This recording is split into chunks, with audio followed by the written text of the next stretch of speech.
Health problems. నేను ఒకప్పుడు చెప్పేవాడిని, పోలీసులు చూసి చాలా 95లో చాలా గట్టిగా చెప్పేవాడిని, ఎవరికన్నా పొట్టుంటే ఇమ్మీడియట్ గా పోయి ఎవ్రీడే ఎక్సర్సైజ్ చేయాలి, నువ్వు నాకు ఇంకొకసారి కనపడిస్తే మాత్రం నేను వదిలిపెట్టనని చెప్పేవాడిని. డాక్టర్లు చెప్పేవాడిని, మీరు నాకు ట్రీట్మెంట్ ఇవ్వడం కాదు, డాక్టర్ గా నువ్వే నీ ఆరోగ్యాన్ని బాగు చేసుకోమని.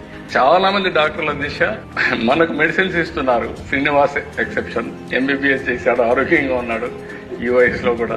కంగ్రాట్స్. చాలా మంది డాక్టర్లంతా పేషెంట్లే. అంటే మనం చెప్పే మనకుండే నాలెడ్జ్ ని వేరే వాళ్ళ కోసం చెప్తున్నాం తప్ప మనం ప్రాక్టీస్ చేయడం. నేను అందుకే మీ అందరికీ చెప్తున్నా, మీరు ఎమ్మెల్యేలు ముందు ప్రాక్టీస్ చేయండి. మీరు ఒకటే మీరు చేయాల్సింది, మళ్ళీ చెప్తున్నా, న్యూట్రిషియస్ ఫుడ్ మితంగా తినండి, ఎక్కువ రోజులు ఆనందంగా ఉండండి. ఎందుకంటే ఒకవేళ మనుషులు ఎక్కడ సరిపోదు అది వేరే విషయం, కానీ బ్రతికినంత వరకు ఆనందంగా ఉండాలనేది, ఆరోగ్యంగా ఉండాలని నా కోరిక నెంబర్ 1.